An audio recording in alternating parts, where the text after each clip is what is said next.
Boa tarde, pessoal. Boa noite. A gente já está aqui no final do dia, aqui já em Mogi das Cruzes. Vamos gravar mais um Café com Mais Saúde, o seu podcast, a roda de saúde, para a gente discutir vários temas importantes. E essa semana, não deixa de pouco, um tema muito importante que está na mídia. Nós vamos falar bastante.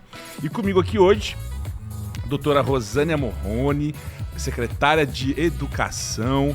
Nossa, para a gente conseguir uma agenda é difícil e a gente tem que correr atrás, mas deu tudo certo. Doutora, muito obrigado pela presença e vamos discutir bastante aqui um pouco de saúde e educação, saúde na escola, certo? Bacana. Beleza. Prazer é todo meu. E um amigo, sempre falando, a gente fala bastante, a gente troca muita figurinha de, pô, me ajuda aqui com esse paciente e a gente faz aqui um vice-versa sempre. Dr. Roberto Plaza, da Clínica Plaza. Muito obrigado mais uma vez, doutor. O doutor já é sócio quase aqui, já veio algumas vezes, é sempre um prazer de recebê-lo, doutor. Fico muito feliz de retornar. Um programa muito bom e de um grande amigo meu, que eu tenho o privilégio de ser o pediatra deles, apesar de eles estarem grandes, agora eu sou herbiatra deles. Pois é. Agora tem uma, como que é? Herbiatria, né? Herbiatria, isso. Nossa, isso é bem diferente. E a gente pode até um pouquinho falar até acho que dessa saúde do adolescente, que, cara, tá difícil, hein? Ó, tá difícil em casa. Não, tá, você já passou por isso. Já passei, as minhas estão grandes agora. Caramba. Então, boa noite para todos. Boa noite também para você, muito prazer. Vamos lá. Pra gente começar, eu queria colocar aqui um pouquinho sobre a importância dessa saúde na escola. Como que a senhora vê, dona Rosânia, esse tema, como que você trabalha na secretaria e como você já trabalhou com esse know-how no estado, em outros municípios também. Conta um pouquinho pra gente aí, até um pouco da sua história e como que você trabalha hoje esse tema dentro da sua secretaria. Bom, eu tenho aí uma jornada de 41 anos na escola pública. Olha aí. Né? E quase sempre em periferia. Uhum. Né? E onde tem a vulnerabilidade social, né? E as situações de saúde bem gritantes, né? Digamos assim, em todos os sentidos. Então, hoje eu estou como secretária municipal de educação e toda aquela minha experiência da prática de sala de aula, de quadra, que também fui professora de educação física. Olha! Também, na rede estadual e municipal. Me mostra que a gente tem que trabalhar com a intersetorialidade. Certo. Né? Não dá para uma secretaria estar sozinha em questões de saúde. Ela tem que estar aí junto com a Secretaria de Saúde, com o desenvolvimento social. Então, todo mundo ali junto em benefício dessa criança, desse jovem. No município que eu estou, é até o 5º ano do ensino fundamental, portanto, nos anos iniciais. Mas a primeira infância é a lente que a gente tem que ter, né? Até os 6 anos, do 0 aos 6 anos. Então, é uma fase rica, onde precisa de muita atividade sensório-motora, muito estímulo, né? Não precisa nem falar que eu estou com grandes médicos aqui ao meu lado. Imagine. Mas, e é essa preocupação, né? Como é que essa criança está se alimentando, né? Hoje a gente tem uma situação de alimentação, além de ser escassa, na vulnerabilidade, na periferia, né? Então, por exemplo, eu tenho uma grande preocupação com férias, recesso escolar, porque essa criança vai deixa faltar. de ser assistida, né? Deixa de ser assistida. E a merenda escolar, me perguntaram até ontem, de um município, uma pessoa, um político, não tem propriedade legal para você estar oferecendo a merenda, né, para essa criança que está em férias.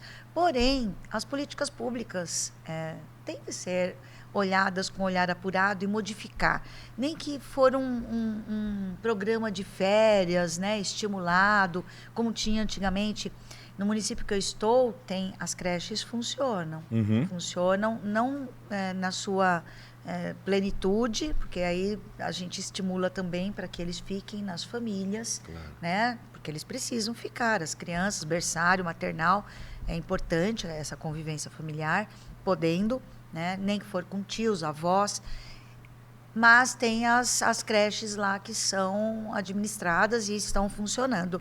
Então, a gente percebe que muitas crianças, ao longo dos anos, e não só agora, mas lá atrás, têm uma deficiência alimentar. Sim. E isso vai fazer falta. Isso a gente identifica como um problema não só de saúde pública, não só de educação, mas um problema multidisciplinar, como você colocou, né, Rosane? Sim. E acaba sendo um problema talvez até mais social, Sim. porque, como você colocou, os pais precisam que alguém olhe os filhos para que ele possa trabalhar e trazer o pão para o dia a dia, né? Aí, Beto, eu chamo ele de tio Beto, porque as crianças chamam ele de tio Beto, viu, Rosane? Então, eu me permito.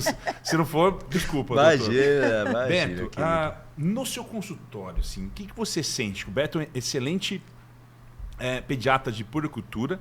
Não vamos nem falar o quanto de título ele tem na parede de especialista.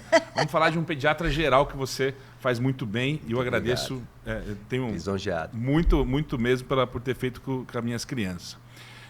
O que aparece dentro do consultório, assim, que você chama a atenção, talvez, dos pais? Olha, talvez essas situações, esses sintomas, tem alguma coisa que te chama a atenção para você fazer um link com a escola? Eu acho que sim. Eu acho que o que a gente tem visto bastante, que eu tenho procurado insistir, é a nova linha. Eu acho que você também tem insistido nisso na educação pública, assim como nos colégios de Mogi, que começaram a mudar essa filosofia, essa linha dessa atenção maior, né, para não só a saúde alimentar, mas para a saúde mental das crianças, né? Porque o que você está vendo é que as crianças, o mundo está veloz. Pô? O mundo está muito veloz, as mídias estão aí, a gente mesmo tem que se policiar, nós, com as nossas mídias, com a nossa ansiedade em relação às mídias, porque elas fazem parte. Sim. A gente tem que saber usar para aquilo que deveria poder ser um remédio, não seja um veneno, porque a dose, né? Sim, perfeito. Assim. E o que eu vejo, que eu tenho insistido, é o que vários pediatras, vários educadores têm insistido, isso já é uma linha muito grande feita em outros países. O Estado de São Paulo começa a fazer, as escolas privadas de Mogi começam a fazer, aquilo de tentar afastar um pouquinho a criança das telas. Exatamente. Todos os trabalhos mostram que Exatamente. até 3 anos a criança não precisa ter contato com as telas. Sim. A criança, ela precisa brincar, né? O Comênio, que foi um dos grandes pensadores da educação no século XVII, em 1600, naquela época que o pessoal, para aprender, apanhava, né? A criança apanhava. Ele falava assim, a criança... Isso aconteceu até no século XX aqui, né? Mesmo no passado, mas ele fala o seguinte, ele fala que criança aprende brincando com outra criança. Sim. A criança, por que não aprender brincando? A criança precisa sociabilizar, a criança precisa de uma coisa que se chama, né, que é muito importante, vínculo. Ela precisa fazer vínculo com outras crianças, ela precisa conversar, ela precisa brincar. Tá. E aí quando você, até pegando um gancho seu, quando você fala nos colégios públicos, o que acontece com essas crianças? A escola, e muitas vezes agora, que é um desejo para quem mexe em saúde pública, é botar a escola em período integral, porque a gente tem uma vulnerabilidade muito grande das crianças na hora que elas precisam, né, de mais conexão para aflorar toda a sensibilidade dela e o aprendizado também, que na vida inicial dela, né? Então ela precisa do colégio, ela precisa das refeições do colégio. A gente sabe que mais ou menos 50% das crianças em escolas públicas, né, por vulnerabilidade, tem algum grau de anemia carencial, que é a principal anemia e doença do mundo. Então você vê quantas coisas a gente tem assim, mas em relação ao que eu vejo no consultório, eu tenho insistido muito com os pais, tá? De que quantidade muitas vezes não significa qualidade. Então, o pouco tempo que você tem, e principalmente em relação às refeições, ao brincar, ao ser lúdico, você tem que aproveitar com seus filhos, e muito mais do que você falar em quantidade, assim, a qualidade daquele tempo que você tem. Sim. E assim, eu volto a dizer, existe um movimento grande de grandes pediatras em São Paulo, né? O Paulo Teles é um deles, né? do Desconecta, né? Que partiu das mães, que elas estão vendo o que está aumentando nessa era de impaciência, nessa era de fragmentação do pensamento das crianças, porque elas não estão conseguindo ter aquilo que elas precisam, aquela simbologia, né, da criatividade, dela brincar, ela criar.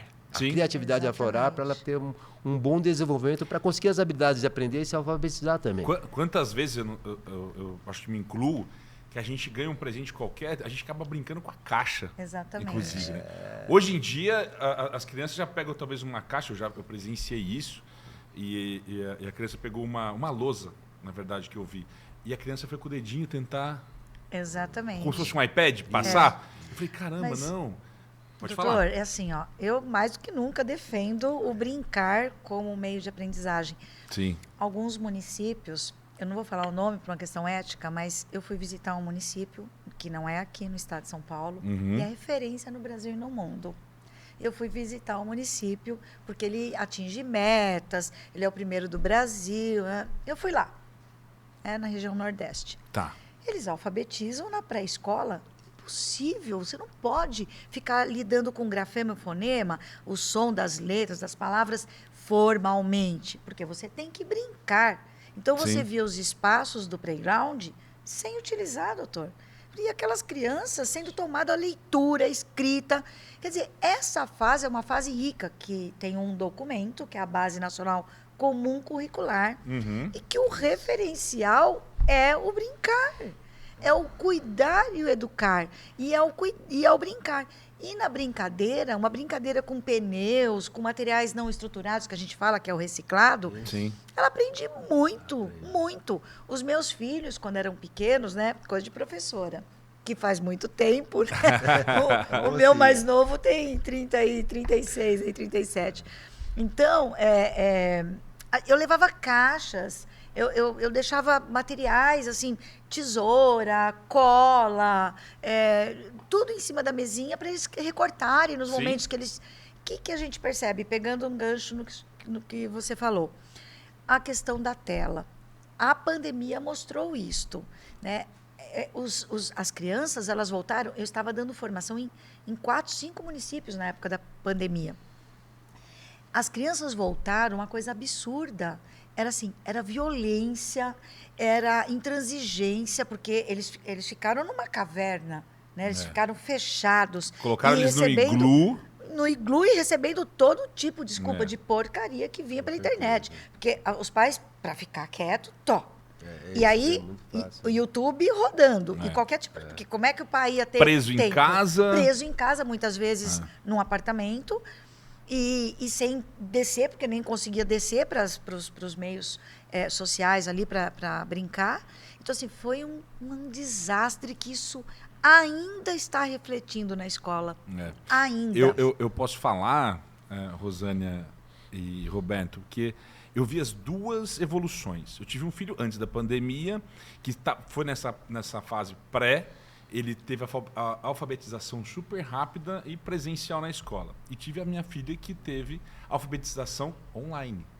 Cara, a diferença... Meu neto que hoje tem 10 anos. Muito grande. Muito grande. E o Beto, acho que foi muito preciso quando começou já jogando um tema importante, que é a tela. Né? Tela. Aí a gente fala um pouquinho sobre a importância da saúde mental dessas crianças. Como que vocês veem isso hoje? Primeiro, vamos dividir até em 3 fases, como eu até brinquei aqui um pouco antes, sobre essa primeira infância até os 6 anos, depois na parte fundamental, né, e do colegial. Colegial não, agora é outro nome, Ensino médio. Ensino médio, né? Nossa, eu sou como a gente atrapalha as palavras. Coisa, né? Só a nomenclatura só que muda as nomenclaturas. O que a senhora vê nisso aí? Essa tela pós-pandemia, me conta aí, o quanto foi prejudicando? É assim, é um absurdo, né? Eu vejo pelos meus netos, né? Vocês querem café, tem café de verdade aqui, aguinha, fica à vontade. É assim, eu vejo pelos meus... Eu tenho 2 netos gêmeos de 7 anos. Parabéns. A mãe é médica. 2 netos gêmeos. E tenho o de 10 da minha filha e a de 14. Legal. Né? Então, assim... Então você tem os 3 ao mesmo tempo, né? As então 3 assim, fases. o que a gente percebe, assim... que tem uma preocupação dos pais. Não vai ficar muito tempo com o celular. Sim. Só quando não tiver jeito mesmo, quando tiver jeito de sair. Minha filha mudou para o interior, aqui em Sumaré, então é outra possibilidade. O menino voltou a andar de bicicleta, então tem um espaço bacana. A menina vai brincar de vôlei onde eles moram. No condomínio. Então, onde... largar um pouco o celular por conta disso. Os gêmeos também têm escola, tem 2 a 3 dias da semana que é integral, essa é a diferença, porque assim, o integral, ele tira das telas. Você está na escola, a escola não vai colocar o celular, então ele tira das telas e aprende, é um ensino integral, né? É o biológico, o social, o psicológico. Agora, o que é agravante é do adolescente, porque os pequenos ainda... Só que os municípios não têm todos esses espaços. E aquele que não tem condições de morar num condomínio, num lugar mais... O município tem que prever. Tem um marco legal da infância, que é uma lei, né, da primeira infância, de 0 a 6 anos, que tem que ter esses espaços para as crianças. Os parquinhos. Os parquinhos, as praças. Sim. Mas assim, a gente tem que tomar cuidado, porque de repente você vai para uma praça, vai ser assaltado. Então, assim, tem toda uma situação de mundo que precisa ser oferecido para esses pais, para essas crianças. Quando meus filhos eram pequenos, eu morava em Poá, eu ia para... Estava calor, eu ia para... Minha casa não tinha muito espaço, não tinha um quintal grande. Eu pegava as bicicletinhas e ia para a praça com eles. Para andar. Tá meio complicado hoje ir para a praça. Tá não é? difícil. Então, assim, Perigoso. Então, as políticas públicas, quando a gente fala o celular, a saúde mental, o município precisa oferecer tudo isso. Tá? Tem um marco legal. Ele tem que acatar isso. Então, o que é mais preocupante é o adolescente, que se fecha cada vez mais, que fica ali, às vezes, na Deep Web, que é aquela internet obscura, né, com todo tipo de desafio, que às vezes leva à morte.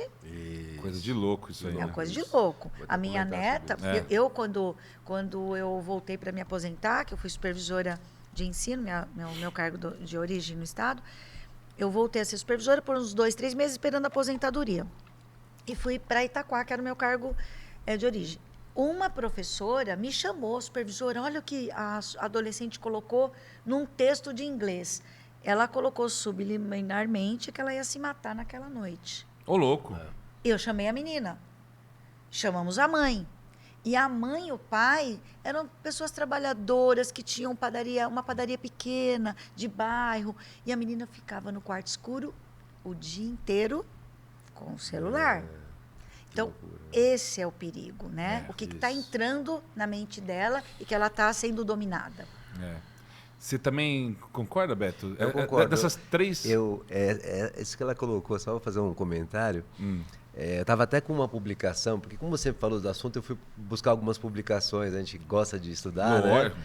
E tem uma publicação só sobre os adolescentes, né? Como os adolescentes são uma faixa etária muito sujeita a todo tipo de coisa que pode ser deletéria para ele. E como ele está fragilizado, e como tudo que ele faz na resposta dele por tantos hormônios ativados são mais intensas, né? Então, esse trabalho ele foi publicado na Universidade da Califórnia, uma revista de impacto, e mostrou que, só analisando, acho que 14 mil crianças nos Estados Unidos, entre 9 e 11 anos, ou seja, pré-púberes, tá?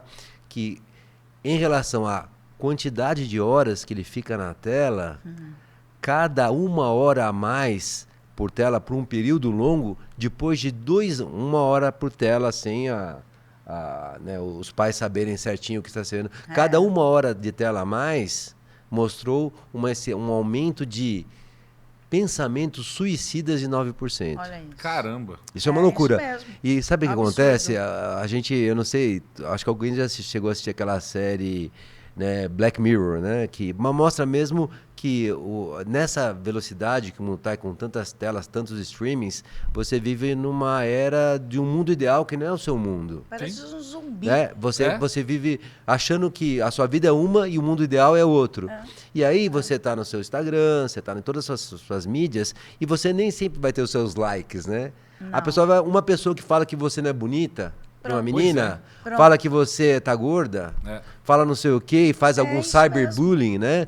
Ou o isolamento que a criança fica, o adolescente fica, a privação do sono, que para a saúde é péssima, Nossa. e também acaba engordando mais porque acaba comendo mais e não Sim. pratica atividade física, Exatamente. isso vai transformando numa depressão, aumenta aquela ansiedade e é uma fragmentação do ser humano. A gente vive nesse tempo da fragmentação, do prazer fragmentado que acontece naquele momento, não tem nem início nem fim. Sim. Então, isso é um problema muito sério que aumenta, sim, aumenta vários problemas nos adolescentes e os pais precisam estar bem atentos. A gente tem muito, porque como eu acho que isso todos os pais de hoje em dia necessitam trabalhar muito, né? Trabalham demais Sim. e às vezes, inconscientemente, eles para acalmar o coração, acabam liberando algumas coisas, mas desde os pequenininhos. Isso. E, Desde na verdade, pequenininhos. educar é difícil. Não Educar é fácil dá não. trabalho e educar... Requer tempo. E você, assim, eu não sei se você vai concordar comigo, mas eu tenho uma teoria minha que fala assim, que a gente, pai, não é amigo do filho. Pai é Não, pai, mãe é mãe. não, é A gente isso não aí, é, também acho. a gente não tá É no isso mesmo mesmo. nível, a gente não vai pra mesma Não, aquelas coisas. isso. A gente não é amigo do filho, a gente é pai. A nossa função... Então, olha que interessante, né? o senhor me permite. Claro. Tem os dados da Câmara Brasileira do Livro, que eu sou escritora, né? Escrevi 2 livros infanto-juvenil. Olha que legal. O Depois, primeiro- depois tem que vou- falar os vou. nomes, hein, Opa, pra vou gente. ler. Ano e o Tempo, vendi aí para um magazine do Brasil 10 mil Olha que legal. exemplares e agora eles encomendaram o segundo, que é o Sapo Godofredo e o Reino Encantado. vou ler. O primeiro fala exatamente da questão tecnológica, que é uma historinha de infância que eu transformei, é a minha vida de infância que eu transformei numa personagem. Que legal. E o apelo é para deixar a tecnologia, para ter a brincadeira com o bambolê, porque meu avô em Poá, ele com a mangueira, ele era um italiano de Treviso, né, que veio para o Brasil e apareceu em Poá e casou com a minha avó, que era portuguesa. Olha aí. E a gente brincava, éramos 10 primos na mesma rua. O meu avô ganhou bilhete da loteria muitos anos atrás, quando minha mãe era solteira. Ele comprou os terrenos tudo na mesma rua. Então, imagina, os 3 irmãos da minha mãe e minha mãe foram casando e tendo filhos ali tudo no mesmo, né? Então, a gente brincava tudo junto, né? Foi rica a infância. E a mangueira lá, que formava o arco-íris, era uma brincadeira maravilhosa, né? Mas é engraçado, quando a gente faz isso para a criança, ela se diverte. Então, mas fui me perdendo aí, mas o que acontece nessa fase? Nessa fase da tela e que mostra que os adolescentes, eles deixaram de ler, a Câmara Brasileira do Livro mostra que 18% dos adolescentes de 18 anos em diante, nessa faixa etária, não compraram livro em 1 ano, em 12 meses. Então, o que acontece com isso aqui? Ele não provoca abstração, porque é tão rápido, então ele não decodifica. Entra e sai informações. Sim. E aí, o livro, o texto, mostra, pelas pesquisas da Câmara Brasileira do Livro, que você tem mais abstração na leitura de livros, de textos, né? Então, é exatamente isso que está Você provocando. literalmente faz seu cérebro funcionar, né? É exatamente Você vai isso. lendo. O livro vai lendo, pode continuar. Abstraindo, Não, mas né? você vai lendo e você consegue imaginar você consegue construir na sua cabeça. Então, mas quando você tem pais leitores, e não precisa nem ser leitores, ele pode nem ser alfabético, mas ele tem que estimular, Sim. né? E as Isso políticas desde públicas pequeno. têm que estar inseridas para ter bibliotecas comunitárias, eventos de leitura, feiras do livro, que oportunizem esses jovens a ler.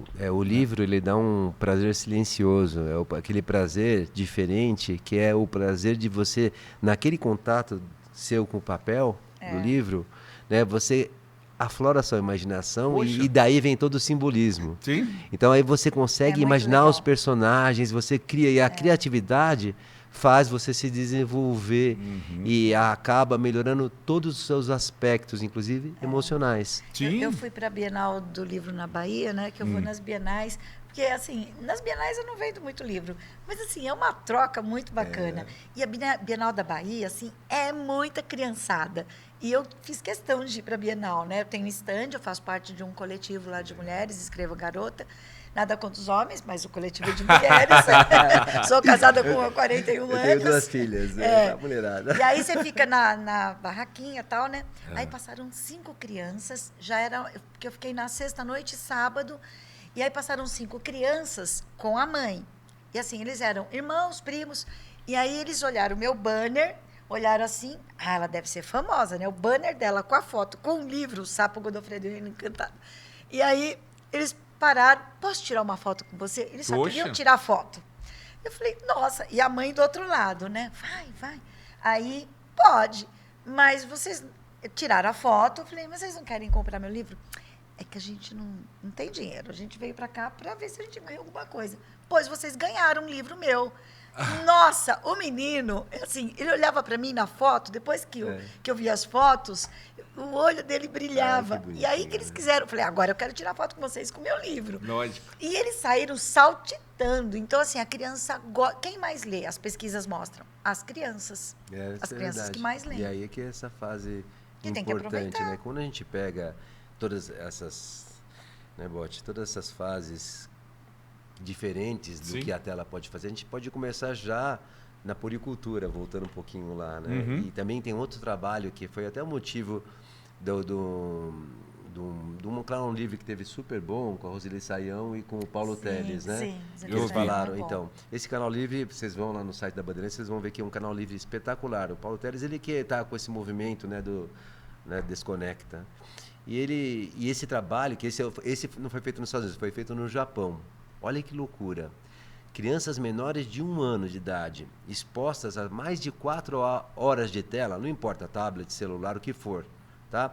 Elas têm um atraso em relação às outras crianças em socialização, em desenvolvimento motor geral, motor fino e de aquisições de linguagem. Pois é. Olha que loucura. E aí a gente começa a viver uma epidemia de outras patologias que muitas vezes podem ser super corrigidas e não seriam.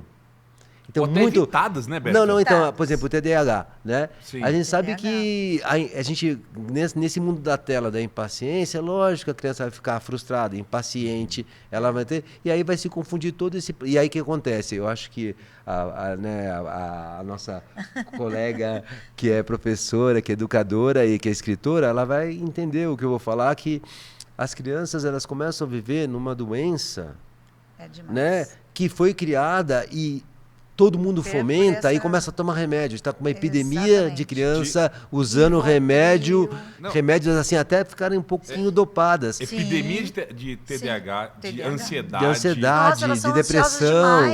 De depressão. Mas desde o maternal, doutor. Então. A gente percebe que desde o maternal, essa geração Z, né? Os nascidos aí de 2010 para cá. E assim, a gente tem que se policiar, agora a gente sempre deve olhar por todos os lados. Né, e olhar como se fosse um condor lá de cima. Sabe? Que nem Castro Alves, você gosta de Castro Alves? Que olhava do condorinho, olhava lá de cima e a gente precisa se vigiar também. Porque a gente está influenciado por tudo isso. E às vezes, por exemplo, vou dar um exemplo. O que eu tenho que me vigiar às vezes? Eu acho que a gente deveria, todo jantar, ninguém... Vamos falar de adolescentes assim. Todo mundo, olha, não adianta eu cobrar de você se eu não dou exemplo. É do mesmo coisa de ler. Então, a mesma coisa de ler. Eu fiz isso outro dia num almoço, num jantar em casa. Peguei o celular de todo mundo. Falou, pronto, agora a gente vai conversar. Ninguém usa. E no comecinho fica meio... E é porque a pessoa desaprendeu a falar, então fica tudo meio assim, bravo. Ficaram com raiva de mim. E daqui a pouco passa porque você começa a descobrir, daqui a pouco fala uma coisa e a coisa vai no caminho, né? Isso é verdade. Que deve ser. Então, eu acho que a gente, como adulto, tem que dar o exemplo. E uma coisa que eu vou falar, assim, sobre a coisa do livro, né? Que eu posso falar para os pais que estão escutando, eu por ser pediatra e também por ser professor, porque eu sou professor também, né? Bacana. Na área médica, eu sempre ensino bastante que você, dando exemplo, você também pode tirar aquele seu pouco tempo. E que tal aquele pouco tempo você ler com o seu filho? Pequeno. Exatamente. Vamos ler. Não, ele vai se acostumar, porque o hábito da leitura é apaixonante e é um hábito como tudo. Por exemplo, você anda de bicicleta fácil? Não. Sim. Você aprende a andar de bicicleta. Então você vai aprender, né, a colocar esse mundo, né, da literatura, né, treinando. E aí você vai fazendo junto, e aí você deixa a parte aflorar toda essa parte, né? Fora da saúde também, que depois eu quero comentar sobre os malefícios da saúde também. Não, perfeito. Inclusive, o vocabulário, né? Eu queria muito que ela a leitura. Então, quando você deixa de ler, né? E ter essa leitura prazerosa desde a tenridade, você não amplia o vocabulário. A sua visão de mundo, ela não fica tão aberta Sim. com o celular como você lendo. Pelo contrário, eles criam, não sei um nem se, livro. qual o nome disso, de VC. Então, eles o começam a vocabulário, ele comer. reduz. Olha, esses dados da Câmara Brasileira do Livro, e não é só deles, é do último censo da alfabetização, mostram uns dados preocupantes, que muitos jovens, um percentual muito alto, não lembro agora, mas é mais de 20%, de jovens que não conseguem escrever um bilhete mais simples possível. Quer dizer, isso é exclusão social. Eu Então, posso chamar isso até de analfabetismo. porque assim, a gente fala muito do alfabético. Se ele não está alfabético, porque se a criança vai entrando no 6º ano antiga, a 5ª série, Sim. o 6º ano, 7º ano, sem ser alfabético, que a gente chama, silábico, pré-silábico, ele não sabe escrever, né? A gente não fala analfabeto, a gente fala que ele não é alfabético. Isso vai implicar na vida dele todinha. Vai fazer uma entrevista, não consegue falar. Pois é. Ele vai fazer um concurso, vai fazer um vestibular, nada, né? Ele trava. Então, quem da classe mais empoderada vai passar à frente dele. E se a escola não ir atrás, de correr atrás dessa situação, de alfabetizar ele na idade certa, e a gente fala que a idade certa é 2º ano do ensino fundamental, uma criança pequenininha. Você tem que alfabetizar ele ali, tá no Plano Nacional de Educação e nos planos municipais. Sim. Você precisa alfabetizar. Então, os municípios têm que se preocupar com isso. Eu vou usar uma frase, se me permite, o senhor falou do Castro Alves. Fui acadêmica há muito tempo, dei aula 7 anos em universidades. Francis Bacon. Vê mais longe a gaivota que voa mais alto. Opa. Do livro Fernão Capello, Gaivota. Que livro lindo, né? Lindo. Quando eu li esse livro... olha, quem tem idade aqui sou eu. Já sou da terceira idade. A leitura, como vocês falam, além de estimulante do cérebro, da imaginação, aumenta toda a riqueza do seu vocabulário. Sim. E as crianças hoje não conseguem escrever, como você colocou, não. Rosane. É um Se absurdo. tivesse... Fazer uma redação para alguém, a gente era treinado. Né? Nós somos treinados para fazer redações, para poder ter um texto adequado. Eu vejo hoje no meu trabalho, eu tenho que fazer alguns textos, fazer alguns relatórios e tudo mais, e eu vejo vários outros colegas com dificuldade de escrever 2 parágrafos. É isso mesmo. E que sabe absurdo. o que acontece, doutor? Vai lá na inteligência artificial. Sim. Hoje é outro. Digita e a coisa vai.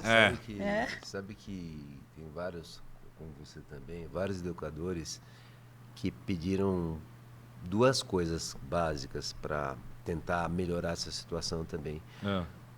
Uma coisa é o papel e o lápis. Olha só. O papel e o lápis. Porque digitar é uma coisa, é um algoritmo, né? Digitar. Escrever não, é com a sua mão, é com o seu tato. O lápis, né? E o papel. Sim. Então, que tal deixar bilhetes em casa para os pais com lápis em vez? Não vai deixar não. Você quer deixar um recado? Deixa na geladeira o que você quer. É isso mesmo. Fantástico, cara. Né? Escrever, coisa básica, né? Básica, escrever, ler, né? E são coisas que a gente pode resgatar. Isso aí, isso é que a gente vai ficar só falando de coisas ruins, né? Que a gente tem esses problemas que são vicissitudes da modernidade. Sim. Mas sabia que essas coisas dessas crianças pequenininhas, elas podem ser super revertidas se existir essa união de educação em casa com educação na escola? Sim, mas tem que ser um mutirão mesmo, eu acho, né? Assim, eu não sei, dos pais, eu acho principalmente. Eu acho que você vê isso bem no setor público, e eu tenho acompanhado escolas no setor privado, né? Porque tem toda aquela questão, né? O aluno paga, né? Tal, aquela coisa. Sim. Então, assim, mas eu acho muito bacana as escolas que se mantêm firmes. Sim. Mesmo meu filho tem... Porque não tem justificativa para o filho levar o celular na escola. Não tem. Também acho. Não tem justificativa para você falar. A escola, né? Agora, o que precisa certinho é que todo mundo tenha essa noção que essa coisa pode ser revertida. E os trabalhos mostram que com a escola e com a educação certa em casa, você reverte situações que iam levar para um montão de remédios ser dado para a criança. Pois é. Nessa epidemia de se dar remédio para tudo, né? E eu queria... Pode falar, Não, imagine. a questão da comunidade presente que a gente fala é importantíssimo. Que o pai não precisa estar presencialmente na escola, mas ele precisa participar da vida escolar dos seus filhos e saber o que a escola está ministrando e ter esse diálogo com a escola. Eu não sei se vocês concordam, mas a escola tem 2 momentos importantes. Um é você sentado aprendendo. Não tem por que usar o celular nesse momento. Sim. Se estiver usando, você está disperso e não vai aprender nada. Segundo momento, são os intervalos, recreio, como quer Nossa. dizer. Que é o momento de interação. Isso, as crianças precisam Conversar com outra pessoa. Interagir, as crianças precisam interagir, precisam brincar. Precisa brincar. Precisa brincar. E não precisa muito. Às vezes, quando a gente fala do brincar, às vezes o pai pensa que um videogame de última geração... Não. Gente, Coisa simples. Eu dei aula... Uma das disciplinas que eu dei aula na universidade foi Novas Tecnologias na Educação. Olha aí. Quando eu comecei ali, porque eram professores, e eu ministrava, além da disciplina de pedagogia, no curso da graduação de pedagogia, eu também dava aula na complementação pedagógica. E assim, a hora que eu comecei a falar da questão desse resgate, né? Que a tecnologia, ela é uma ferramenta a mais na escola, mas ela não pode ser a principal. E um professor, ele falou, Rosânia, eu não sabia que a minha filha, de 14 anos, se correspondia com uma pessoa lá da Bahia de 20, Olha que maluquice. quase 30 anos, e assim, mais velho que ela. Então, assim, a gente precisa de ter essa coisa separada do uso do celular, porque o que acontece com a rede estadual? O excesso de plataformas. Sim. Eu estou ouvindo uma grita geral. Eles estão cansados, porque tem muita atividade nas plataformas. Sim. Então, aí já tem que tomar cuidado. Tem que fazer uma análise O quanto não é importante, talvez, o lápis e um caderno. Tem que tomar cuidado. Né? O excesso também cansa, e que a gente está falando aqui o tempo todo. Então, mas é interessante isso, porque os colégios, né, a gente fala na educação no Brasil, ela pode utilizar... que a gente não está aqui, veja bem, gente, a gente não está querendo falar que a gente é contra a evolução tecnológica, mas a gente deve usar toda essa maravilha do que o mundo evoluiu a nosso favor e a favor da educação. A gente falar contra a inteligência artificial, a gente não pode ser hipócrita. É Não. fantástico a ideia. Então, Mas saber usar, né? Porque né? não do jeito... Caça ao tesouro de matemática. Nossa. Eu já fiz atividade entrar no museu. com caça ao tesouro com o celular. Eu estava ouvindo hoje que deve estar uma loucura.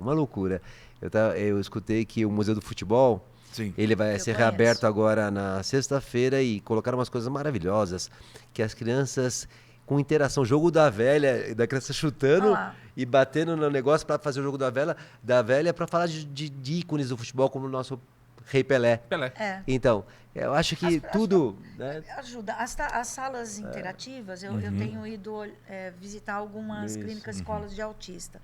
E eles têm umas salas interativas que tem luzes, que tem um quadro no chão muito bacana. Lá em Santana do Parnaíba tem também. Um quadro no chão que o autista ele pula e os peixinhos eles se afastam. Vão se movimentando. Então, nossa, eles adoram. Sabe o que você podia falar para os seus alunos? Só uma diquinha, né? Que sexta, sábado e domingo o Museu do Futebol vai estar de graça. Aí. Olha só. Pode falar para os seus alunos, para as pessoas que não são favorecidas, né? Sexta, sábado, domingo, agora. Porque é a abertura do museu. Então eles deixaram 3 dias lá no Pacaembu, Museu do Futebol, que é maravilhoso, de graça. Putz, bacana. Aliás, você procura coisa de graça, né? Antes dessas interações. É que agora reformou tudo. Reformou tudo. Então, eles só para certas pessoas e a partir de sexta ele vai estar aberto. Olha que dica Sobre uma excelente. coisa que, aproveitando essa parte da educação, né? O que a gente vê é como os jovens e os adolescentes estão vulneráveis até encontros, algumas coisas absurdas para essa WIPDEP. Isso aí, sequestros, as coisas assim. Pois é. Não, então é uma coisa assim tem uma situação que me preocupa. Eu lidei muito com o ensino médio. A gente colocava assim 2.000 gremistas, sabe? Aqui em Mogi, quando eu fui dirigente, em Itaquá, no estado, quando eu fui subsecretária, eles são suscetíveis a serem massas de manobra. Com certeza. Lógico. Massa de manobra de qualquer... Para ele levar a informação para casa, né? Escutou alguma coisinha que já fez o canto da sereia, eles já caem. Nossa, é o que a gente recebe no celular. A gente recebe toda hora o banco querendo dar golpe. Não aguento mais ver isso aí. Todo Posso número contar uma assim, nova? É. Eu tô com uma paciente grave, internada no hospital aqui de Mogi. A família me ligou perguntando por que tinha que comprar ou pagar um exame diferente. Olha só. Aí eu falei, cara, mas espera só um pouquinho. Aí liguei na UTI. Que negócio é esse? Não, ninguém pediu nada. Aí liguei pra diretora clínica. Não, isso é golpe, cara. Cara, olha que maluquice. Eles fazem Pessoal absurdo, do céu. né? Você está Usando a fragilizado doença, né? naquele momento e você acaba passando por um golpe. É coisa de maluco, né? E você sabe assim, né? Aproveitando dessa parte das telas nos pequenininhos e nos pré-escolares também, Sim. que são fases muito vulneráveis, né? A gente tem repercussões agora falando do lado médico, né? Vamos falar do lado médico também, Não, né? Pessoal, eu tô com tanta coisa para perguntar que eu venho colocando aqui, que eu tô com 2 super especialistas aqui, que tá muito boa a conversa. Vocês têm noção que nós estamos há 45 minutos conversando? Mas também Mas as pessoas é estão muito- aqui vocês- quando eu vocês venho, são ótimos. quando eu Não, venho tá doido. aqui, ela toda essa formação, mas estão do lado de uma escritora. Então, Eu queria pô. um livro para autógrafo. Pena que eu não tô esses nossos exemplares, né, Betão? Depois eu Tem vou lá no querer, carro, hein? tem lá no Aí, carro. pronto. Então, sobre interessante isso, o que a gente tem visto em relação à saúde física, Sim. que está ligada e acaba reverberando para a saúde mental também. Uhum. Mas a gente vê que, olha só que loucura, a gente está tendo uma epidemia de miopias em crianças pequenas, parece, desde bebezinho, 4 horas exposto. Pela tela? Pela tela. Epidemia de miopia. Um outro problema que está sendo muito grande, que os fisioterapeutas estão observando bastante, são problemas de coluna nas crianças. Cervicalgia. As crianças, e não só de cervicalgia, mas também das crianças com um desenvolvimento motor muito ruim para a idade, porque ela não corre, Sim, ela não isso, brinca. exatamente. Né? Eu fui Ela não professora de cai. educação Isso. física. E você sabe que é isso tudo mesmo. assim, isso é não vou falar não estou falando nada contra, né, as grandes empresas Sim. que fazem essa parte das mídias. Lógico. Mas tudo é um algoritmo. Sim. Então eles sabem tudo que você está fazendo. E eles sabem o que você gosta.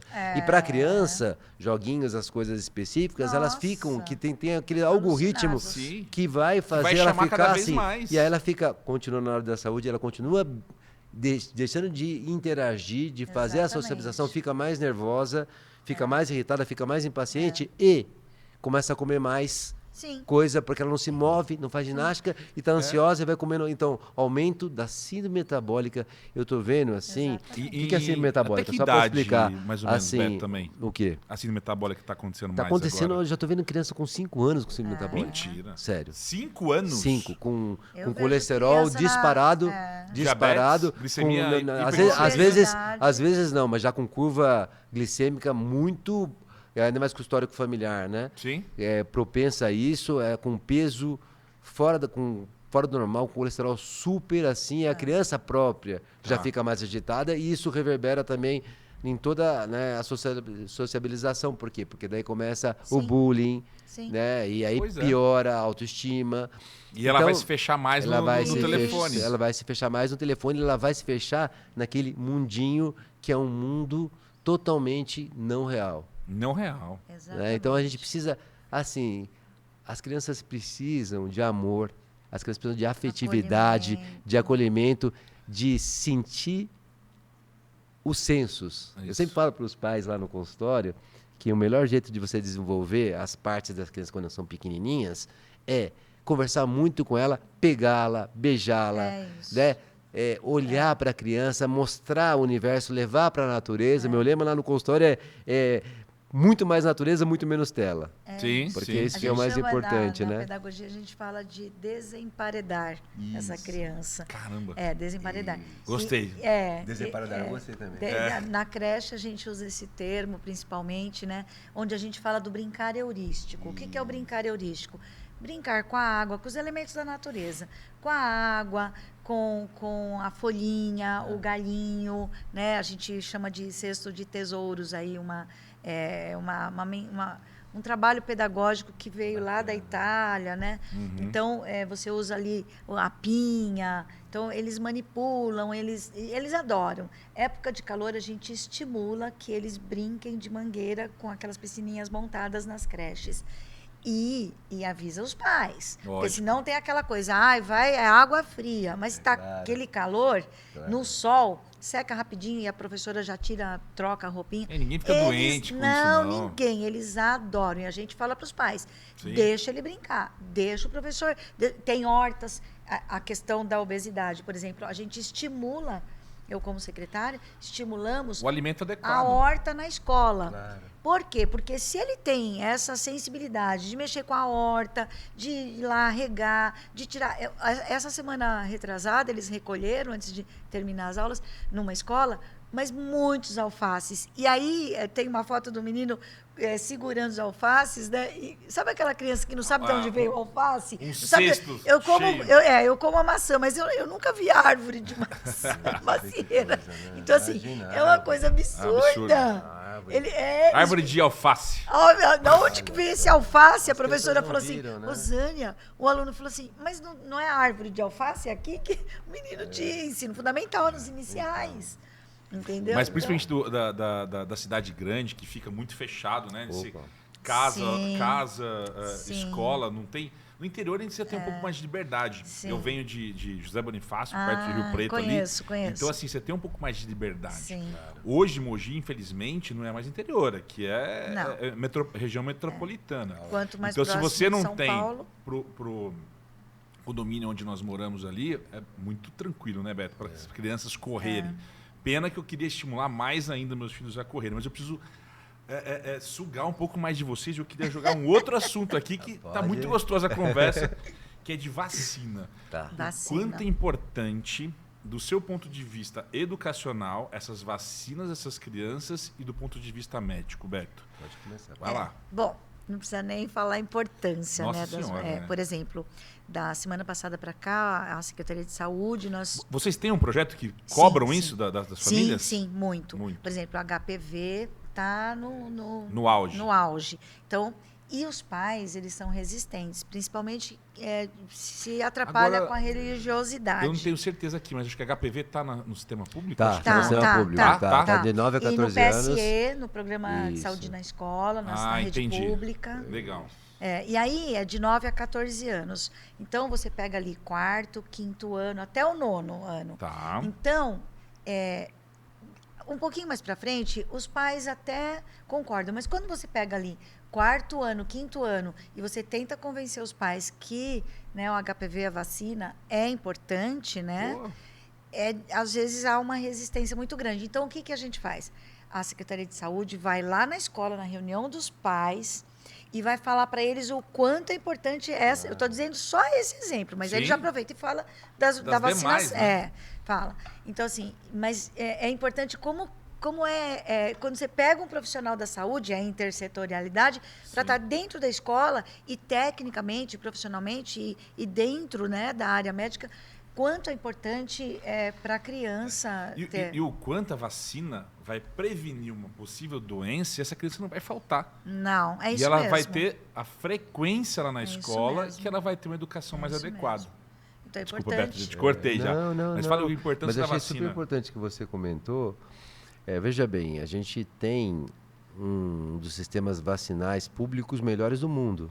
É a gente verdade. consegue Sim. oferecer de forma gratuita as principais vacinas. Sim. Algumas, né, não, mas assim, 95% das vacinas boas são oferecidas de forma gratuita. E o HPV, gente, o HPV, ele é do mal, né? Do mal. Ele né, você vê, tem a vacina protege contra 4 tipos, sendo 2 que provocam aquela feridinha Sim. no colo do útero, na vagina ou no pênis do menino, que chama condiloma, e protege contra 2 sorotipos que vão provocar, né, o segundo principal câncer devastador para a mulher, que é o Olha câncer do colo isso. do útero. Olha só. Né? E Só perde pra mama, né, existe, Beto? existe uma, só perde para mama. E existe uma desinformação achando que menino não precisa tomar a vacina do HPV. E os meninos, eles podem ter câncer de pênis, Sim. e eles podem passar o HPV, e a gente tem dados assustadores no Brasil de adultos com HPV. Sim. Então, eles podem passar o HPV e a mulher ter o câncer de colo do útero, ou ele mesmo ter o câncer também de pênis. Né? Então, assim, a vacina é dada, né? É 4-valente, é dada, né? É escolhida essa faixa etária entre 9 a 14 anos, porque é a idade onde as crianças estão entrando na puberdade, né? Os meninos começam um pouquinho depois, dos Agora 11. tô começando tudo já na mesma faixa etária. Já. 9, Tá né? começando 10 anos para 10 anos. 9 a 10 anos para 14. vacinação eu li até que seria dos 11 aos 14 nos meninos. Mas começa 10 mais ou menos dos meninos, né? E fora, se você quiser proteger contra 5 sorotipos mais oncogênicos que vão provocar câncer, fazendo só uma mulher assim, nas clínicas privadas, você pode ir lá. Tem ampliação. Então, você pode, e não impede de ter tomado a 4 valentes, você pode tomar 9 valentes, desde que tenha passado, né? Se tomou uma dose, tenha passado 6 meses, se tomou 2 doses, da outra 1 ano. Mas você pode vacinar e proteger, aumentar a sua proteção contra câncer. Mas o mais importante é que vacina salva vidas. Essa doença não é fácil, a gente tem inúmeras vacinas nos pequenininhos que estão voltando, né? A gente teve lembra aquele dia que a gente conversou aqui no programa, falei muito sobre vacina, e a gente tem doenças que voltaram. A polio, né? A polio ainda não voltou, né, assim, mas a gente está morrendo de medo. Nossa. E a gente está conseguindo voltar a uma cobertura acima de 90% a 95% que tem que ser. Porque as vacinas são dadas de graça, protegem contra essas doenças. Cara, aí também não falta na escola, a criança está protegida. Mas a gente cobra a carteira de vacinação, viu? Sim, né? A saúde entra com tudo ali com os pais, quem está com as vacinas Você ali cobra vencidas. que horas? Na hora da matrícula? Da na rematrícula? reunião de pais. Na reunião de pais. Na rematrícula também, mas na reunião de pais também. E uma coisa que é até bom para você usar de argumento, né? Porque como a gente viveu campanhas anteriormente muito bem sucedidas de vacinação que extinguiram doenças como a polio, que não tem desde 89, o sarampo que voltou agora não devia ter voltado, mas foi por esse negacionismo da vacina, né? É sempre interessante chegar e falar que as pessoas não têm a percepção das doenças, porque essas doenças sumiram muitas vezes por causa das vacinas.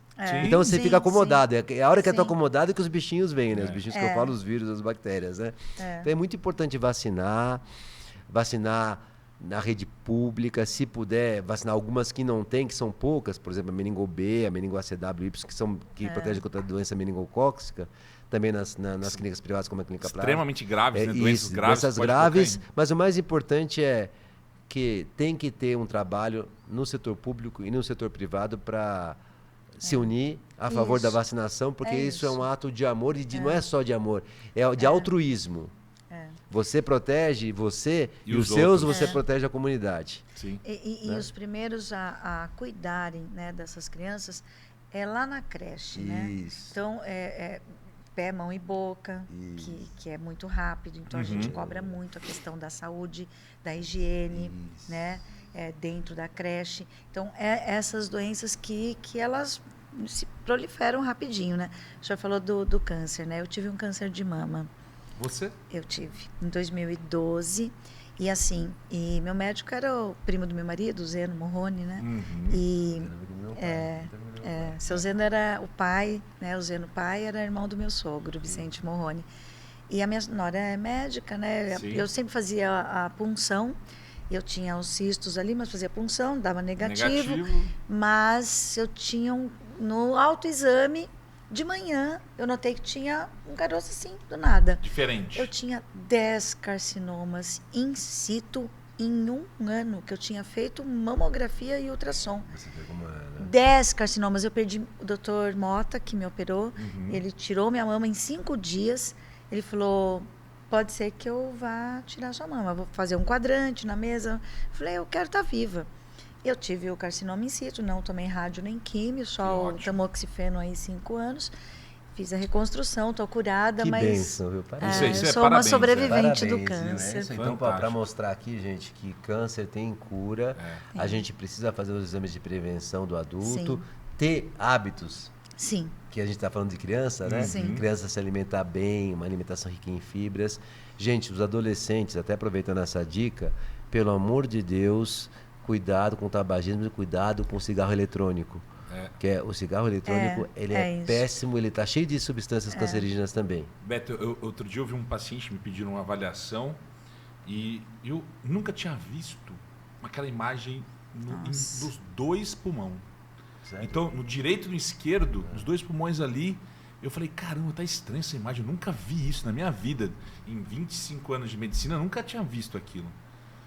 E aí, a residente estava comigo e falou assim, Bote, eu acho que isso aí deve ser de... Narguile? Vapor. É cigarro eletrônico. Cigarro cigarro, chama eletrônico. vapor, Cigarro eletrônico. Eu falei, não, você tá viajando, esquece, não é. Ela falou assim, espera um pouquinho. Ela entrou no celular, que aí, existe algumas coisas boas no celular. Isso. Viu a imagem e me mostrou. Olha aí. Nossa. Cara. E é rápido, né, às vezes, a ação. Sabe quantos anos? 17. Nossa. Coisa de maluco, Então, cara. e só aproveitando aqui uma área que me interessa também, apesar de ser... Isso aí é cancerologia de adulto, né? Você vê quantas coisas bacanas dá pra gente fazer, além de sempre passar crianças pequenas, adolescentes, tem que passar todo ano no médico, adultos também, né? Viu, gente? Viu, dona Marissa? Todo mundo, tem que porque passar todo ano no pediatra. E os adultos também, para fazer a prevenção, né? Sim, porque as coisas aparecem de repente, você consegue, Prevenção. as idades são certas, a alimentação. O HPV previne contra tantos cânceres, né, do aparelho genital. Você tem o cigarro para evitar, se proteger do sol, né? Sim. Em excesso. O sol é importante, lógico, mas você deve se proteger do sol. São medidas que a gente chama de prevenção primária. Tem a hora certa para tomar o sol, né? Então. E a gente tem que incentivar isso como médico, né? Você incentiva muito os seus adultos, eu incentivo muito os meus pequenininhos, né? Mas, realmente, o negócio da vacina é isso. Acho que é um tema que sempre vai Dá ficar pra gente ficar importante. muito aqui falando. Isso. E aproveitando todos, a Marissa tá mandando um beijo pra você aqui. Sempre querida, o tio Beto. querida. Fala que eu opa. mandei um outro. E pros filhos lindos. Sim. Andréia Nagatani. Nagatani, minha Isso. amiga, diretora Tá de escola. Olha aí, tá assistindo, tá te Beijo, prestigiando viu? também. Minha mãe tá sempre aqui comigo. Minha mãe foi professora do primeiro ao quarto ano.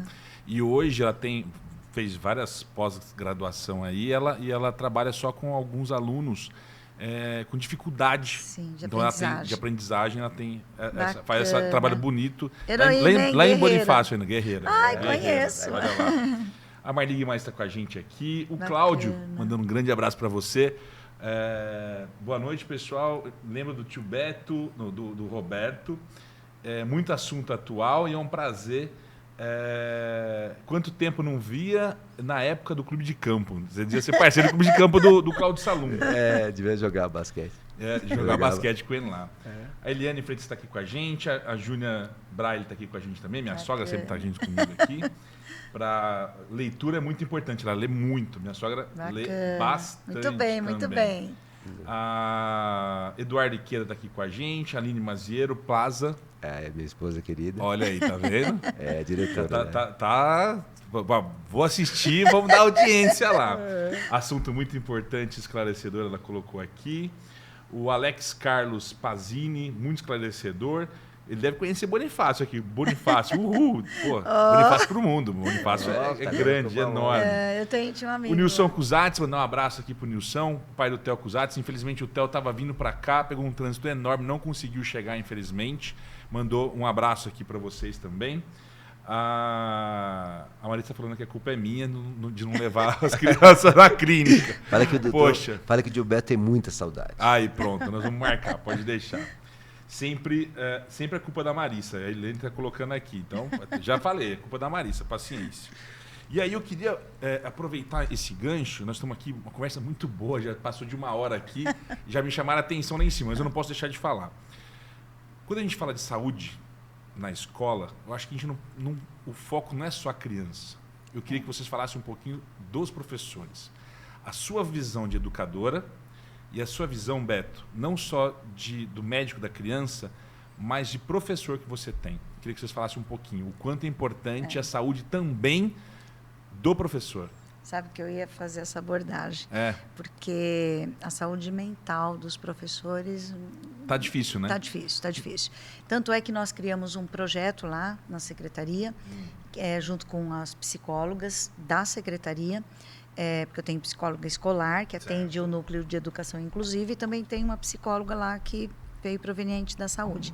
O Acolher Educação, junto com as pesquisas da USP, são psicólogas da USP, do setor de psicologia lá, renomadas, e se juntaram lá num termo de cooperação conosco, e nós estamos com um projeto Acolher Educação. Então, nós fazemos live, elas atendem também, não clinicamente, mas no acolhimento, né? Escutam, rodas de conversa, elas vão nas escolas, participam do horário de trabalho pedagógico, porque a saúde realmente está abalada.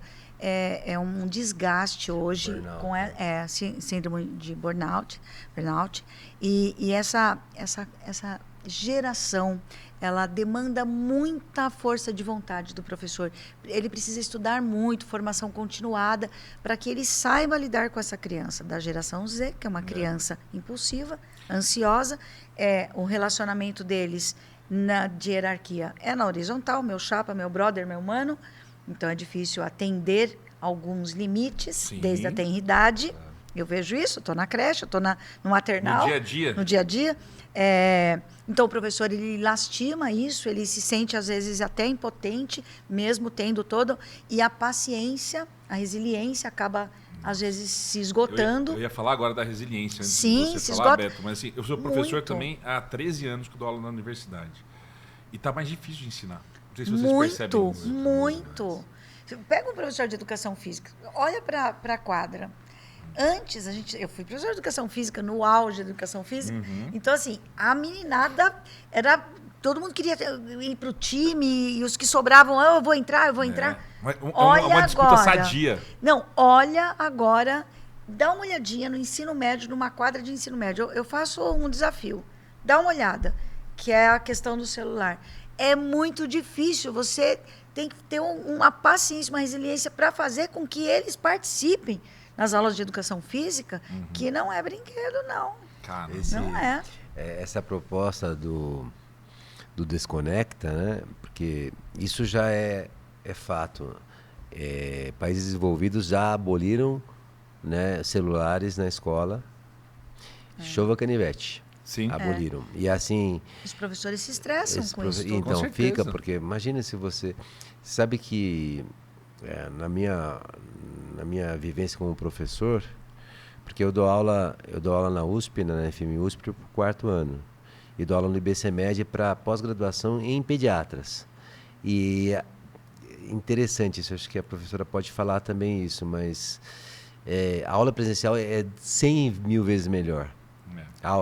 O estudo à distância, o que a gente viu na pandemia, e ainda as possibilidades de... A gente entende a facilidade que pode trazer de benefício, até de gasto para alguns alunos, mas não há nada como você olhar, Com pegar, certeza. conversar com o aluno. Poxa, você, concordo. né, na verdade, eu tenho um prazer de estar nossa, Plenamente. eu vejo o que eu É uma passo. troca Você sabe que o meu prazerosa. cansaço, quando eu vou, porque às vezes eu faço curso de pós, vou para outros estados da aula, mas assim, quando eu tô... A minha esposa vê isso bem em mim. Eu fico tão feliz de dar aula presencial. É muito E aí bom. a gente vê a interação que muito bom. você tem. E aí você fica diferente. desesperado na aula de distância, pedindo pro pessoal abrir. Ó, vocês não querem participar? Todo mundo em silêncio, Você pede né? para abrir a E aí, câmera. e é interessante que o desgaste é muito maior. Pô, muito, muito mais Mas eu tô falando difícil, numa né? situação privilegiada minha, né? De estar num... Né, Sim, no sim. pico do iceberg, né? Sim. Que são pessoas que ou entraram numa faculdade boa como a FM USP, ou pós-graduandos que estão pagando para fazer uma pós-graduação. E o EAD Agora, cansa. agora né? imagina o que a professora, educadora, Nossa. escritora Primeiro viveu na pandemia. Tá louco. Nossa, não Eu tem imagino. ideia. Imagina, isso Eu tinha é uma uma loucura. coordenadora, se você me permite falar rapidinho. Lógico, Eu estava não, no tamo Vale aqui do Paraíba e eu estava presencialmente. Eu estava voltando do Vale do Paraíba, no município do Vale. E aí, o dono da empresa me chamou, já estava aposentada. Eu encostei o carro e eu estava na Tamoios, na Carvalho Pinto. Ele falou, Rosânia, amanhã você não vai para o município, que eu ia presencialmente, que é Sim. próximo. Por quê? Você não viu a pandemia? Você não viu que vai fechar tudo? E aquele momento eu fiquei chocada. Como assim? Aí, naquele momento, eu falei, meu Deus, o mundo vai mudar. E aí eu comecei a dar aula pelo Meet. Então, a formação pelo Meet. Tinha uma coordenadora que ela falou assim, Rosane, eu fui buscar o meu notebook na escola na segunda semana, porque nós ficamos 2 semanas sem ministrar a formação. E aí começou no Meet. Então, nós tivemos que ensiná-los a mexer com o Meet, né? O Zoom, o Meet. O que aconteceu? Ela foi na escola, ela falou assim, eu vou morrer. Eu não quero mais fazer formação com você. Eu vou morrer. Porque eu vi um cenário de guerra na escola. Caramba. Então, assim, e foi outro. Uma professora morreu. Ela entrou numa depressão tão profunda em 2020 para 21 que ela faleceu. Ela já tinha algumas situações. Eu tive que me virar bastante. Imagina, eu dou aula ainda pro 4º e pro 5º ano. 5º ano é prática. O cara em casa. Imagine. Você dá aula pro berçário? Como que o professor dá aula pro berçário? Então, Imagina, você... Tô falando, a minha filha que tinha, na época do 1º ano, que tá terminando ali, talvez, a alfabetização. Que jeito você faz isso, cara?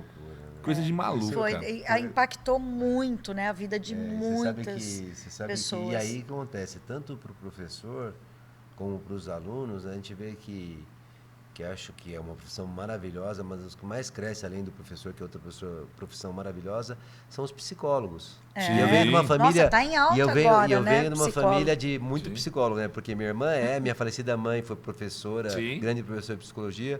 A esposa do meu irmão é psicóloga e minha filha, com muita honra, Gabi, é uma super psicóloga. Bacana. E lá na clínica nossa, Plaza, a gente tem a Isabela, que é uma psicóloga infantil, uma gracinha, super boa. E a gente tem uma neuropsicopedagoga também. Olha. E a gente está vendo aumentar isso. O pessoal está procurando porque aumentaram muito. Mas isso, gente, eu volto a falar... se a gente pudesse tirar uma lição de tudo isso, de tudo que é importante, é o convívio, a socialização, seja na família, seja na escola. A gente precisa arranjar o tempo. O tempo, ele existe, mesmo que ele seja menor, que ele seja bem aproveitado. Executado, né? Eu prefiro muito mais um pai e uma mãe que ficam 1 hora com o filho, né? E a filha que se tem o privilégio de ficar um tempo na escola também, mas ficam efetivamente, do que a criança chega e os pais deixam o filho fazer as coisas que querem fazer, cada um fica a sua.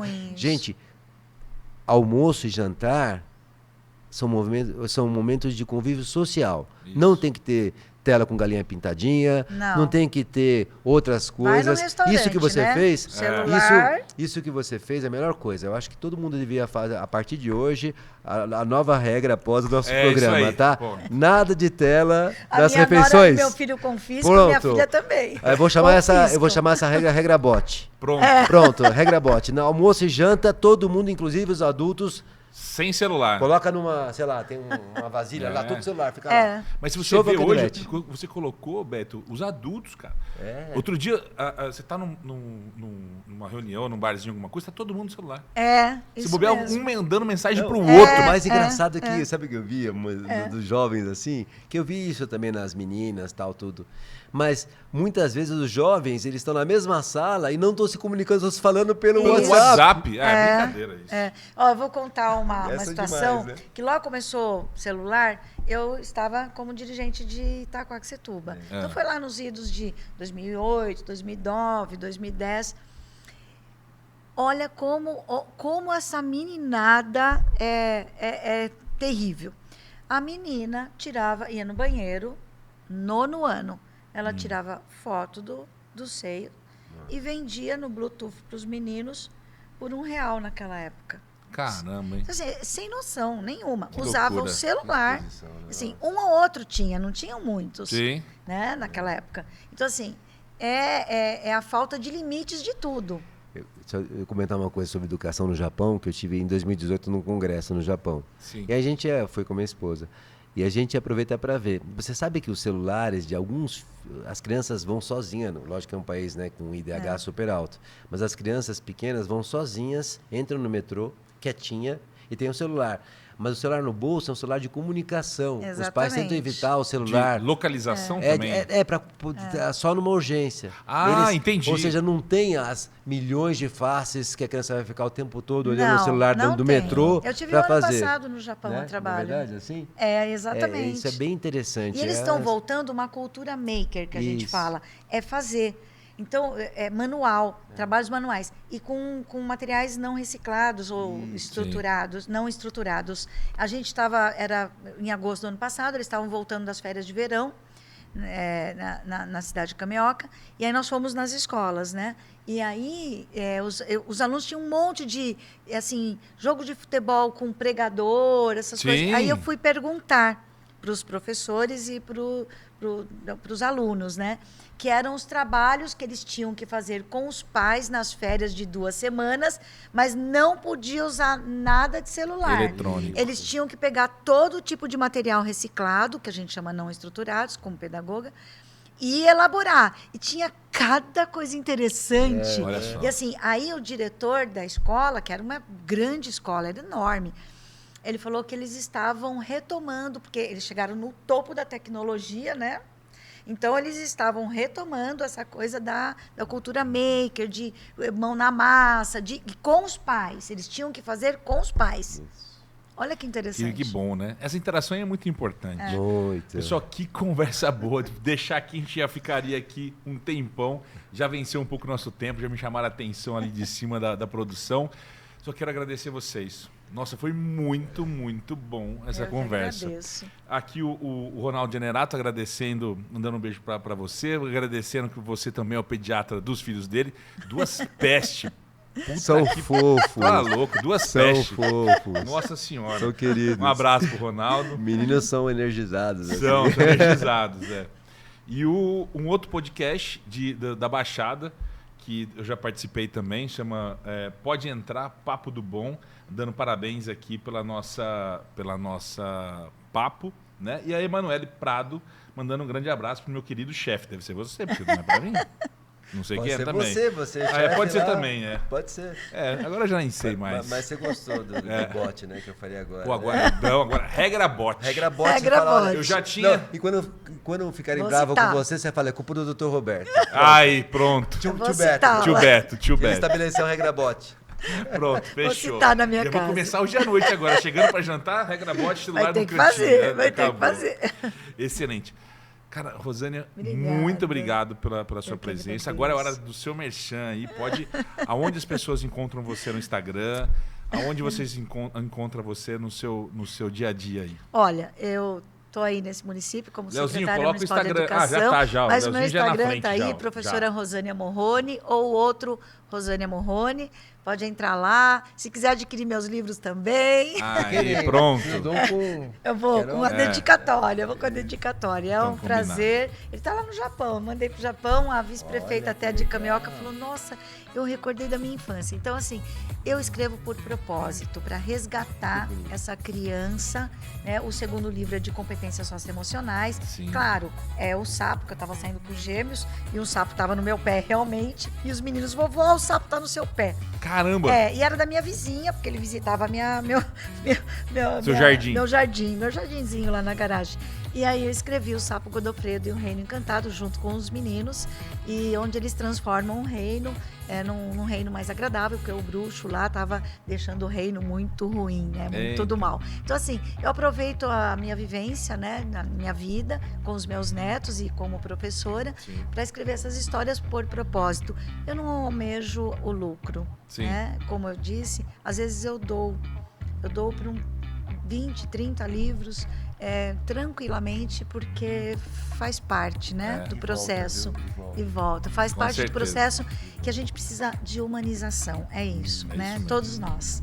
Então, um grande abraço, um Imagina. beijo. Tô Obrigado muito mesmo por ter contente de vindo. estar aqui. E o tio Beto, Dr. Roberto Plaza, da Clínica Plaza.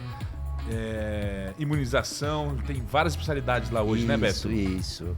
Bom, primeiro agradecer. Imagina, sempre Espero um prazer. voltar, a gente tem outros assuntos pra gente Pô, conversar. vários, da inclusive da parte oncológica que eu prometi Isso. pra você que nós vamos fazer. Vamos sim. fazer. Primeiro te conhecer foi um grande... também. Nossa, foi uma feliz coincidência. Obrigada. E eu quero mesmo ver os seus Igualmente. livros. Faz a diferença. A gente tá no mundo para fazer a diferença de alguma forma, É verdade. né? Em todas as nossas esferas. Mandar um abraço para todo mundo que curtiu o programa, que é espetacular. Verdade. E em relação à clínica Plaza, né? A nossa clínica está expandindo bastante. É uma clínica com uma pegada muito humanizada. Legal. E todo mundo tem esse perfil que eu tenho aqui, né? Chegou lá, vai ser abraçado, vai ser acolhido. E é literalmente mesmo. São, né? Ele mais beija e abraça as crianças do que faz conversa. Bacana. Consulta sua de uma hora. Adorei. Não, te no conhecer. mínimo uma hora. Dr. Bote já Fantástico. conhecia porque fiquei internada por causa de uma Ai, diverticulite caramba, perto tá vendo? do ano novo. Aí, E sabe que ele é meu cirurgião infantil também, que ele me ajuda às vezes, né? caiu, cortou. Cortou, está indo. com uma paciência com criança. Então, lá na clínica, né? A gente tem orgulho de ela estar expandindo. A gente tem agora como atividades um centro de imunização, uma sala de imunização muito boa, com a Legal. Manu, que ela tem uma facilidade para aplicar a vacina, é uma querida. A gente tem essa parte de outras terapias que não médicas. Então a gente tem a parte da neuropsicopedagoga, que é a doutora Letícia, a gente tem a doutora Isabela, que é a nossa psicóloga infantil, que é uma... A gente tem a parte que é uma coisa muito maravilhosa de geriatria, que é a doutora Manon, ela teve num programa, né? Que ela é espetacular. A gente tem a doutora que é a doutora Soraya, que é um espetáculo de clínica médica infectologista, você conhece, né? Conheço, Soraya. Um abraço, e a gente tem várias especialidades pediátricas também. A gente tem a doutora Lohane, que é uma gastropediatra, a doutora Wendy, que é uma endocrinopediatra, eu que faço pediatria geral, um pediatra, né, que adora, e faço pediatria também de criança, fora as minhas especialidades também. E agora a gente tem uma novidade para as mulheres, que a gente está com a parte, além de um dermatologista espetacular, que é o Dr. Raison, né, que você deve conhecer também, a gente tem toda a parte de dermatologia estética também. Então, para quem quiser fazer algumas coisas, a gente vai ter no dia 20 a inauguração dessa parte também. Bem bacana, viu? Vamos estourar o champanhe lá junto. E aí, essa parte, só para comentar, né, que a gente tem um site nosso que é www.clinicaplaza.com.br. Você vai conhecer um pouco da história da clínica em Mogi das Cruzes, né? Que a gente não tem nada a ver com outras clínicas de outros lugares. E também tá aí o meu Instagram, para seguir o Instagram da clínica. A Aline colocou aqui, ó. Acho que hoje a gente digitou errado. @clinicaplaza. É isso, Aline? Isso. Já vi que quem manda é a Aline, né? É isso aí, porque a Aline tem muito orgulho dela ser diretora administrativa, assim, ela que faz a clínica da Punjante, assim, né? E também a gente tem algumas terapias para desestressar um pouquinho, né? Que são coisas importantes também, como reiki, né? Para fazer a barra e de axis, são coisas importantes também para dar uma desestressada. Então é uma clínica bem completa, mas com a pegada humanizada, né? Quem chegar lá vai se abraçar. É bonito. Bacana. Muito obrigado mesmo. Um prazer. Pessoal, e semana que vem, mais um programa. Semana que vem a gente vai ter assuntos importantes e espero vocês novamente. Obrigado, uma ótima quinta a todos.